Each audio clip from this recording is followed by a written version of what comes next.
शुक्लाम्बरधरं विष्णुं शशिवर्णं चतुर्भुजं प्रसन्नवदनं ध्यायेत् सर्वविघ्नोपशान्तये। व्यासं वसिष्ठनप्तारं शक्तेः पौत्रमकल्मषम् पराशरात्मजं वन्दे शुकतातं तपोनिधिं। व्यासाय विष्णुरूपाय व्यासरूपाय विष्णवे नमो वै ब्रह्मनिधये वासिष्ठाय नमो नमः।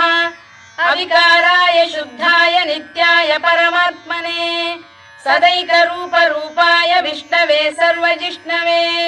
यस्य स्मरणमात्रेण जन्म संसारबन्धनात्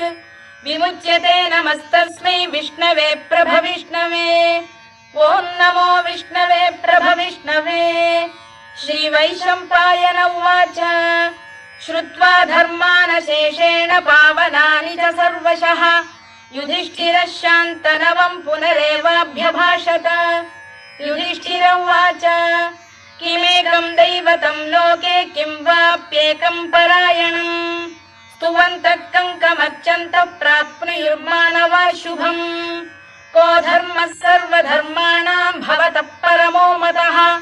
किं जपन्मुच्यते जन्तुर्जन्म संसारबन्धनात्। श्रीभीष्म उवाच जगत्प्रभुं देवदेवमनन्तं पुरुषोत्तमं स्तुवन्नाम सहस्रेण पुरुषः सततोत्थितः तमेव चार्चयन् नित्यं भक्त्या पुरुषमव्ययम् ध्यायन् स्तुवन् नमस्यं च यजमानस्तमेव च अनादिनिधनं विष्णुं सर्वलोकमहेश्वरम् लोकाध्यक्षं स्तुवन् नित्यं सर्वदुःखातिगो भवेत्। ब्रह्मण्यं सर्वधर्मज्ञं लोकानां कीर्तिवर्धनम् लोकनाथं महद्भूतं सर्वभूतभवोद्भवम् एष मे सर्वधर्माणां धर्मोऽधिकतमो मतः यद्भक्त्या पुण्डरीकाक्षं स्तवैरर्चेन्नरः सदा परमं यो महत्तेजः परमं यो महत्तपः परमं यो महद्ब्रह्म परमं यः परायणम् पवित्राणां पवित्रं यो मङ्गलानां च मङ्गलम् दैवतं देवतानां च भूतानां यो व्ययः यतः सर्वाणि भूतानि भवन्त्यादियुगागमे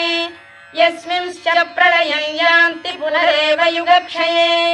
तस्य लोकप्रधानस्य जगन्नाथस्य भूपते विष्णोर्नाम सहस्रं मे शृणु पापभयापहम्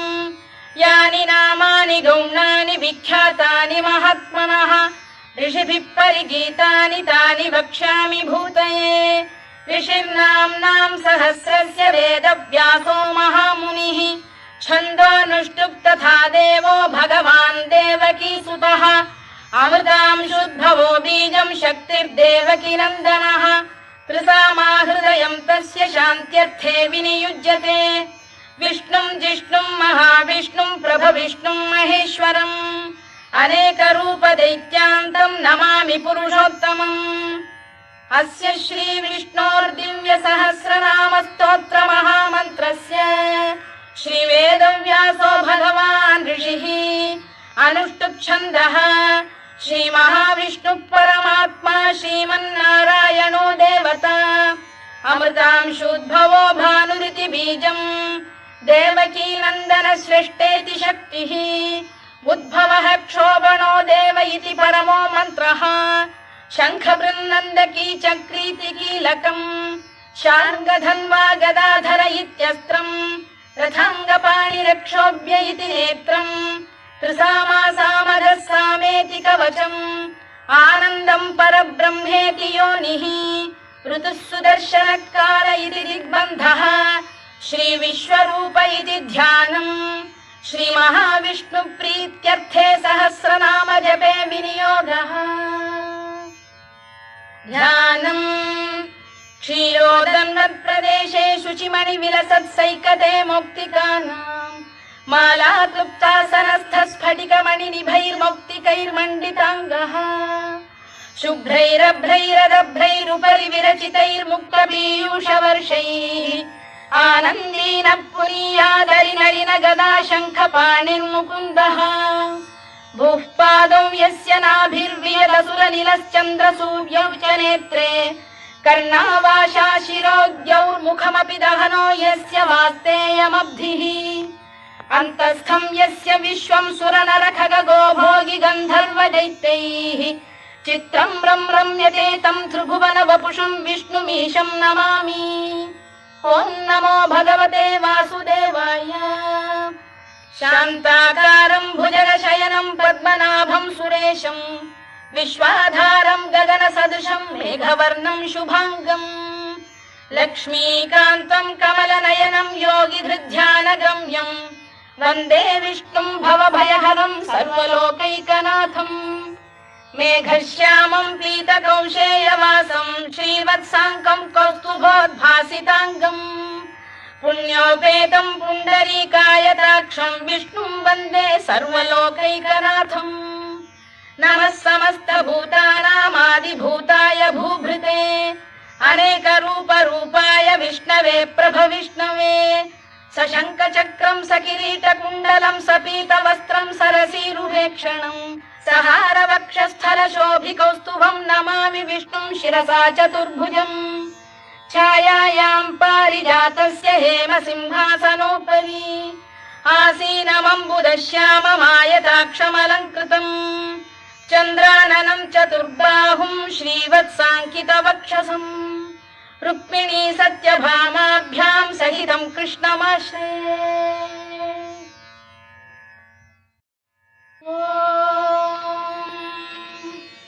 विश्वं विष्णुर्वषत्कारो भूतभव्य भवत्प्रभुः भूतभृद्भावो भूतात्मा भूतभावनः भूतात्मा परमात्मा च मुक्तानां परमागतिः अव्ययः पुरुषः साक्षी क्षेत्रज्ञोऽक्षर एव च योगो योगविदां नेता प्रधानपुरुषेश्वरः नारसिंहवपुः श्रीमान् केशवः पुरुषोत्तमः सर्वशर्व शिवस्थाणुर्भूतादिर्निधिरव्ययः सम्भवो भावनो भर्ता प्रभव प्रभुरीश्वरः स्वयंभूः शम्भुरादित्यः पुष्कराक्षो महास्वनः अनादिनिधनो धाता विधाता धातुरुत्तमः अप्रमेयो ऋषिकेशः पद्मनाभोऽमरप्रभुः विश्वकर्मा मनुस्पष्टा स्थविष्ठस्थविरो ध्रुवः अग्राह्यः शाश्वतः कृष्णो लोहिताक्षप्रदर्दनः प्रभूतस्त्रिककुब्धाम पवित्रं मङ्गलं परम् ईशानः प्राणदः प्राणो ज्येष्ठः श्रेष्ठः प्रजापतिः हिरण्यगर्भो भूगर्भो माधवो मधुसूदनः ईश्वरो विक्रमी धन्वी मेधावी विक्रमक्रमः अनुत्तमो दुराधर्षः कृतज्ञः कृतिरात्मवान् सुरेशः शरणं शर्म विश्वरेता प्रजाभवः अधः संवत्सरो व्यालः प्रत्ययः सर्वदर्शनः अजः सर्वेश्वरः सिद्धः सिद्धिः सर्वादिरच्युतः वृषाकपिरमेयात्मा सर्वयोगविनिसृतः वसुर्वसुमनः सत्यः समात्मा संमितः समः अमोघः पुण्डरीकाक्षो वृषकर्मा वृषाकृतिः रुद्रो बहुशिरा बभ्रुर्विश्वयोनिश्रुतिश्रवाः अमृतः शाश्वतस्थाणुर्वरारोहो महातपाः सर्वगः सर्वविद्भानुर्विश्वक्सेनो जनार्दनः वेदो वेदविदव्यङ्गो वेदाङ्गो वेदवित्कविः लोकाध्यक्षः सुराध्यक्षो धर्माध्यक्षः कृताकृतः चतुरात्मा चतुर्व्यूहश्चतुर्दंष्टश्चतुर्भुजः भ्राजिष्णुर्भोजनं भोक्ता सहिष्णुर्जगदादिजः अनघो विजयो जेता विश्वयोनिः पुनर्वसुः उपेन्द्रो वामनः प्रांशुरमोघः शुचिरूर्जितः अतीन्द्रः सङ्ग्रहः सर्गो धृतात्मा नियमो यमः वेद्यो वैद्यः सदा योगी वीरः माधवो मधुः अतीन्द्रियो महामायो महोत्साहो महाबलः महाबुद्धिर्महावीर्यो महाशक्तिर्महाद्युतिः अनिर्देश्य वपुः श्रीमान् अमे आत्मा महादृधृत् महेश्वासो महीभर्ता श्रीनिवासः सताङ्गतिः अनिरुद्धः सुरानन्दो गोविन्दो गोविदाम्पतिः मरीचिर्दमनो हंसः सुपर्णो भुजगोत्तमः हिरण्यनाभः सुतपाः पद्मनाभः प्रजापतिः अमृत्युः सर्वदृक्सिंहः सन्धाता सन्धिमान् स्थिरः अजो दुर्मर्षणः शास्ता विश्रुतात्मा सुरारिः गुरुर्गुरुतमो धाम सत्यः सत्यपराक्रमः निमिषो निमिषस्रग्वी वाचस्पतिरुदारधीः अग्रणीर्ग्रामणी श्रीमान् न्यायो नेता समीरणः सहस्रमूर्धा विश्वात्मा सहस्राक्षः सहस्रपात् आवर्तनो निवृत्तात्मा संवृतः सम्प्रमर्दनः अधः संवर्तको वह्निरनिलो धरणीधरः सुप्रसाद प्रसन्नात्मा विश्वधृक् विश्वभुग्विभुः सत्कर्ता सत्कृतः साधुर्जह्नुर्नारायणो नरः असंख्येयो प्रमेयात्मा विशिष्टः शिष्टकृच्छुचिः सिद्धार्थः सिद्धसङ्कल्पः सिद्धिदः सिद्धिसाधनः वृषाही वृषभो विष्णुर्वृषपर्वा वृषोदरः वर्धनो वर्धमानश्च विविक्तः श्रुतिसागरः सुभुजो दुर्धरो वाग्मी महेन्द्रो वसुदो वसुः नैकरूपो बृहद्रूपः शिपिविष्टप्रकाशनः ओजस्तेजोद्युतिधर प्रकाशात्मा प्रतापनः वृद्धस्पष्टाक्षरो मन्त्रश्चन्द्रांशुर्भास्करद्युतिः अमृतांशुद्भवो भानुः शशबिन्दुः सुरेश्वरः औषधम् जगतः सेतुः सत्यधर्मपराक्रमः भूतभव्यभवन्नाथः पवनः पावनो नरः कामः कामकृत्कान्तः कामः कामप्रदप्रभुः युगादिकृद्युगावर्तो नैकमायो महाशनः अदृश्यो व्यक्तरूपश्च सहस्रजिदनन्तजित् इष्टो विशिष्टः शिष्टेष्टः शिखण्डी नघुषो वृषः क्रोधः क्रोधकृत्कर्ता विश्वबाहुर्महीधरः अच्युत प्रथित प्राण प्राणदो वासवानुजः अपां निधिरधिष्ठानमप्रमत्त प्रतिष्ठितः स्कन्द स्कन्दधरो धुर्यो वरदो वायुवाहनः वासुदेवो बृहद्भानुरादिदेवः पुरन्दरः अशोकस्तारणस्तारः शूरः शौरिर्जनेश्वरः अनुकूलः शतावर्तः पद्मी पद्मनिभेक्षणः पद्मनाभोरविन्दाक्षः पद्मगर्भः शरीरभृत् महर्धिर्वृद्धो वृद्धात्मा महाक्षो गरुडध्वजः अतुलः शरभो भीमः समयज्ञो हविर्हरिः सर्वलक्षणलक्षण्यो लक्ष्मीवान् समितिञ्जयः विक्षरो रोहितो मार्गो हेतुर्दामोदरः सः महीधरो महाभागो वेगवानमिताशनः उद्भवः क्षोभणो देवः श्रीगर्भः परमेश्वरः करणम् कारणम् कर्ता विकर्ता गहनो गुहः व्यवसायो व्यवस्थानः संस्थानस्थानदो ध्रुवः परधिः परमस्पष्टः तुष्टः पुष्टः शुभेक्षणः रामो विरामो विरतो मार्गो नेयोनयोनयः वीरः शक्तिमताम् श्रेष्ठो धर्मो धर्मविदुत्तमः वैकुण्ठः पुरुष प्राण प्राणद प्रणव पृतुः हिरण्यगर्भः शत्रुघ्नो व्याप्तो वायुरधोक्षजः ऋतुः सुदर्शनकारः परमेष्ठी परिग्रहः उग्रः संवत्सरो दक्षो विश्रामो विश्वदक्षिणः विस्तारस्थावरस्थाणु प्रमाणम् बीजमव्ययम् अर्थोऽनर्थो महाकोशो महाभोगो महाधनः अनिर्विण्णस्थविष्ठो भूर्धर्मयूपो महामखः नक्षत्रनेमिर्नक्षत्री क्षमः क्षामः समीहनः यज्ञयुज्यो महेज्यश्च क्रतुः सत्रम् सताम् गतिः सर्वदर्शी विमुक्तात्मा सर्वज्ञो ज्ञानमुत्तमम् सुव्रतः सुमुखः सूक्ष्मः सुघोषः सुखदः सुहृद् मनोहरोजितक्रोधो वीरबाहुर्विदारणः स्वापनः स्ववशो व्यापी नैकात्मा नैककर्मकृत् वत्सरो वत्सलो वत्सी रत्नगर्भोधनेश्वरः धर्मकृद्धर्मकृद्धर्मी सदसक्षरमक्षरम् अविज्ञाता सहस्रांशुर्विधाता कृतलक्षणः गभस्तिनेमिः सप्तस्तः सिंहो भूतमहेश्वरः आदिदेवो महादेवो देवेशो देवभृद्गुरुः उत्तरो गोपतिर्गोप्ता ज्ञानगम्यः पुरातनः शरीरभूतभृद्भोक्ता कपीन्द्रो भूरि दक्षिणः सोमपो मृतपः सोमः पुरुजित् पुरुषत्तमः विनयो जयः सत्यसन्धो दाशार्हः सात्वताम् पतिः जीवो विनयिता साक्षी मुकुन्दो मितविक्रमः अम्भोनिधिरनन्तात्मा महोदधिशयोऽन्तकः अजो महार्घः स्वाभाव्यो जितामित्रप्रमोदनः आनन्दो नन्दनो नन्दः सत्यधर्मात्रिविक्रमः महर्षि कपिलाचार्यः कृतज्ञो मेदिनीपतिः त्रिपदस्त्रिदशाध्यक्षो महाशृङ्गकृतान्तकृत् महावराहो गोविन्दः सुषेणः कनकाङ्गनी गुह्यो गभीरो गहनो गुप्तश्चक्रगदाधरः मेधास्वाङ्गो जितकृष्णो दृढः सङ्कर्षणोच्युतः वरुणो वारुणो वृक्षः पुष्कराक्षो महामनाः भगवान् भगहानन्दी वनमाली हलायुधः आदित्यो ज्योतिरादित्यः सहिष्णुर्गतिसप्तमः सुधन्वाखण्ड परशुर्दारुणो द्रविणप्रदः दिवस्पृक् सर्वदृग्व्यासो वाचस्पतिरयो निजः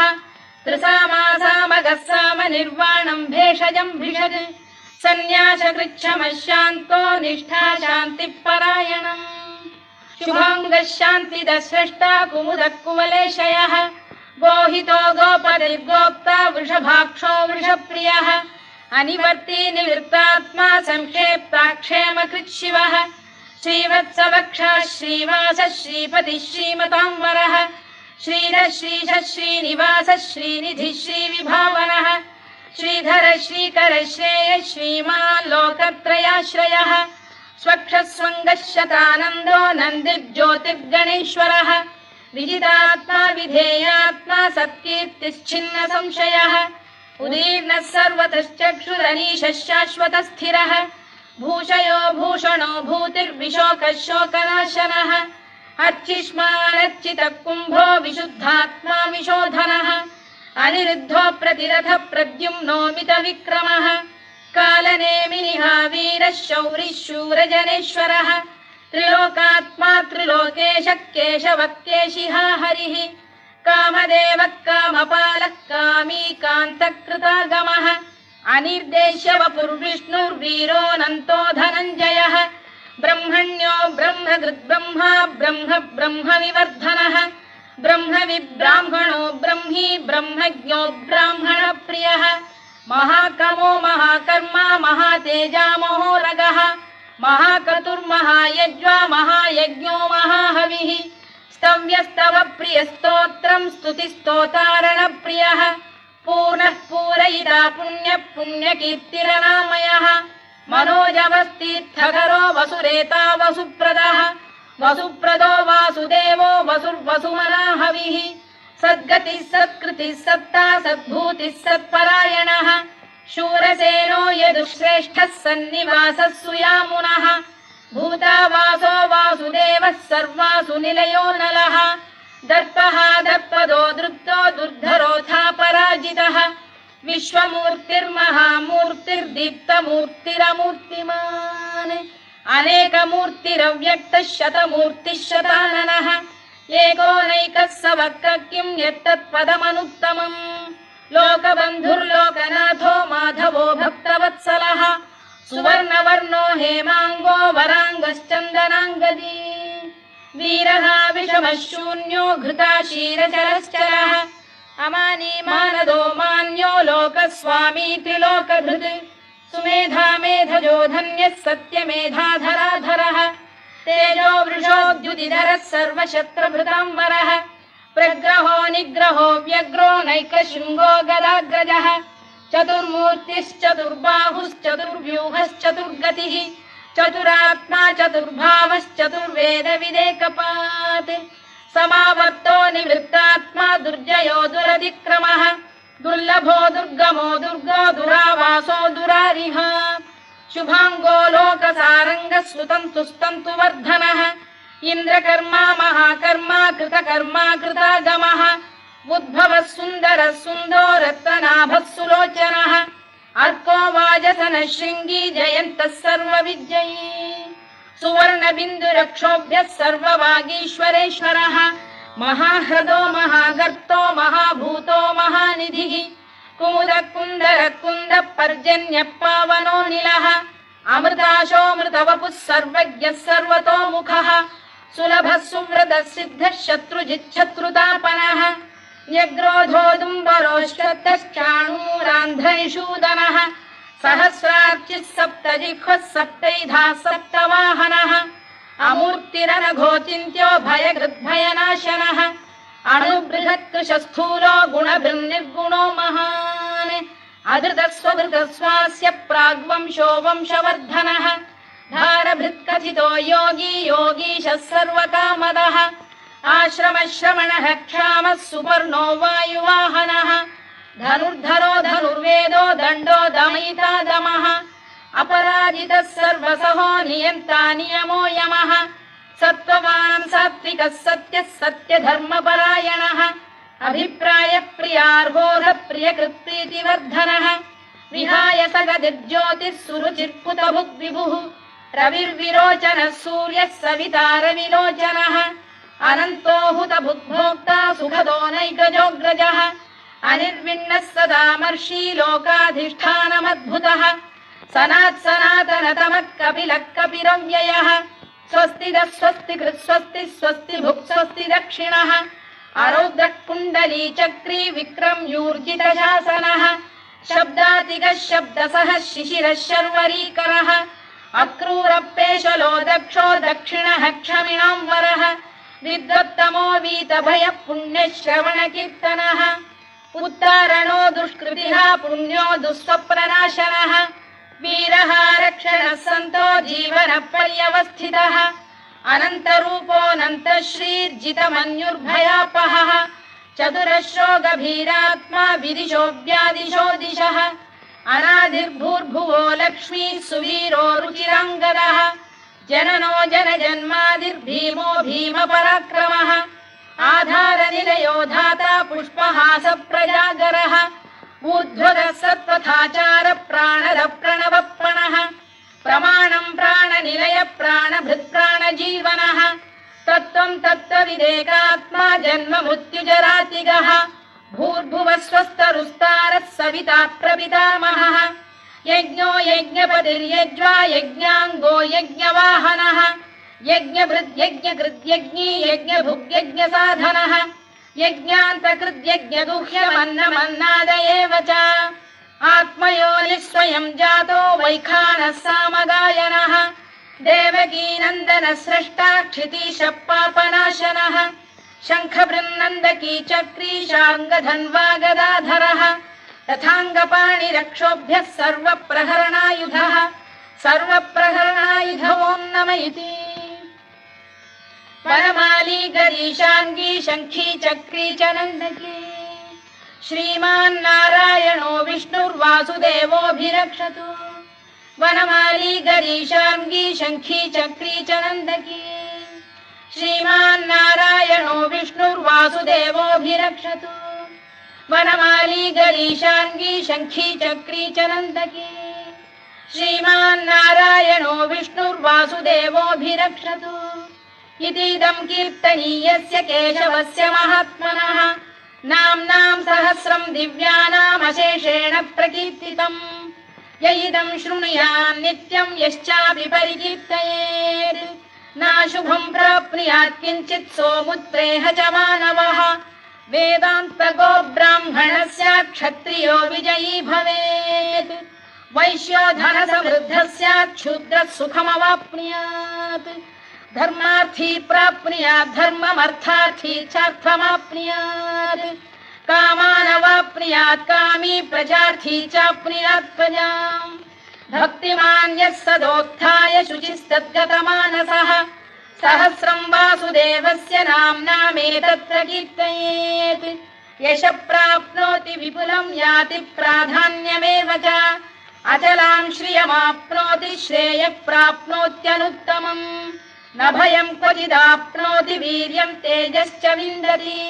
भवत्यरोगोद्युतिमान् बलरूपगुणान्वितः रोगार्तो मुच्यते रोगात् बद्धो मुच्येत बन्धनात्